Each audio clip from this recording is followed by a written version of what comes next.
नमस्कार दोस्तों, study our channel पर आप सभी का स्वागत है। चैनल पर नए हैं तो सब्सक्राइब जरूर कर लें, जिससे वीडियो की नोटिफिकेशन आपको तुरंत मिल जाए। दोस्तों, सब जानते हैं ट्रंप जस्टिन ट्रूडो का हमेशा से मज़ा लेते ही रहते हैं। इनकी ये दुश्मनी नई नहीं है। जब से ट्रंप की सरकार आई थी 2017 से 2021 तक, तभी से है। यहाँ ट्रंप ने कह ही दिया है कि कनाडा को यूएस के साथ मर्ज ही कर लो। जब से जस्टिन ट्रूडो ने इस्तीफ़ा दिया है अपने प्रधानमंत्री पद से, तब से बहुत सारे कमेंट देखने को मिल रहे हैं। देखिए, ये बात कही भी जा रही थी कि जिस दिन यूएस में गवर्नमेंट बदलेगी, उस दिन से वैश्विक स्तर पर जियोपॉलिटिक्स में बहुत सारे चेंजेस देखने को मिलेंगे।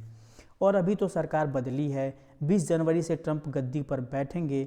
उसके बाद क्या क्या होगा वो सब हम देखेंगे ही। लेकिन अभी से ही हेट कमेंट्स आने शुरू हो गए हैं कि ट्रूडो ने प्रेशर में आकर रिजाइन कर दिया है। अब ट्रूडो के रिजाइन करने के बाद कौन होगा कनाडा का अगला पीएम, कौन बनेगा पार्टी का अगला लीडर, ये सब होना अभी बाकी है। अब उनके रिजाइन करने के बाद से ट्रंप का ट्वीट तो आना ज़रूरी ही था। उन्होंने फिर से कहा है कि अब तो ट्रूडो ने रिजाइन ही कर दिया है, अब कनाडा को अमेरिका के साथ मर्ज हो जाना चाहिए और कनाडा को 51st स्टेट बना देना चाहिए यूएस का। अब बात यह है कि जस्टिन ट्रूडो ने रिजाइन क्यों किया है। वो कनाडा के पीएम थे, तो कारण बहुत सारे हैं। उनकी खुद की रूलिंग पार्टी थी लिबरल पार्टी, उनका भी इन पर बहुत सारा प्रेशर बनाया जा रहा था इस्तीफ़ा को लेकर।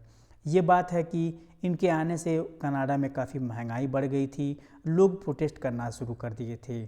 जब ये कुछ समय पहले भारत आए थे तो यहाँ से जाने के बाद वो लगातार भारत के बारे में उल्टी सीधी टिप्पणी करते रहते थे। जब यूएस में बाइडेन की सरकार थी तो बाइडेन भी इनके साथ मिलकर भारत पर टिप्पणी कर देते थे, जिससे इनको सपोर्ट मिल जाता था। फिर ट्रूडो कहते थे हरदीप सिंह निज्जर शहीद है, इंडिया की सरकार ने उसे मरवा दिया है। ऐसे बहुत सारी टिप्पणी उनकी होती रहती थी। और अब जब यूएस में गवर्नमेंट चेंज हो गई है तो उनका सपोर्ट करने वाला कोई रहा नहीं है। और जैसे ही ट्रंप आए तो उन्होंने ट्रोल करना शुरू कर दिया। हालांकि ट्रोल ट्रंप पहले से करते आ रहे हैं कि कनाडा को यूएस के साथ मर्ज हो जाना चाहिए। तो बहुत सारे कारण थे इनके रिजाइन करने का। अब देखिए, जब यूएस को लोग कनाडा के साथ कंपेयर करते हैं तो कहते हैं कि कनाडा रहने के लिए बहुत अच्छा है, क्योंकि वहाँ सब्सिडी मिलती है। सरकार का खुद का एक मेडिकल सिस्टम है हेल्थ केयर के लिए, आपको बहुत सारा पैसा खर्च नहीं करना पड़ता है। तो कनाडा ये सब अफोर्ड कैसे करता है।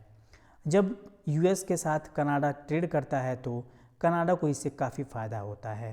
डोनाल्ड ट्रंप के हिसाब से 90 से 100 बिलियन डॉलर का एक्सपोर्ट इंपोर्ट कनाडा के साथ होता है। तो ट्रंप कह रहे थे कि कनाडा अब सब्सिडी अफोर्ड नहीं कर पाएगा।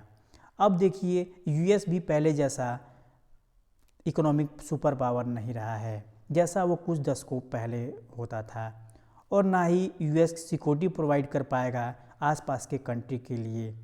यूएस कहेगा कि अब हम पर उतना निर्भर मत रहिए जितना आप पहले रहा करते थे। ये सारी बातें जस्टिन ट्रूडो को पहले से पता थी और यूएस उसका साथ नहीं देगा, ये भी उनको पहले से पता था। तो ये भी एक बहुत बड़ा कारण था उनका रिजाइन करने का। तो डोनाल्ड ट्रंप ये कई बार कह चुके हैं कि कनाडा को यूएस के साथ मर्ज हो जाना चाहिए। हम कनाडा को जो पीएम हैं उनको हम गवर्नर बना देंगे यूएस का, क्योंकि आने वाले समय में कनाडा की स्थिति बहुत ख़राब होने वाली है। कनाडा लोगों पर टैक्स बढ़ाने लगेगा, वो हेल्थ केयर सब्सिडी भी अफोर्ड नहीं कर पाएगा। और जब डोनाल्ड ट्रंप आएंगे तो सत्ता में कनाडा के ऊपर टैरिफ लगा देंगे, जिससे कनाडा को और झटका लगेगा। तो ये भी एक बहुत बड़ा कारण था ट्रूडो के रिजाइन कर देने का। तो इस पर आपकी क्या राय है, कमेंट बॉक्स में ज़रूर बताएं, और वीडियो पसंद आई हो तो लाइक, सब्सक्राइब और कमेंट ज़रूर कर दीजिएगा। धन्यवाद।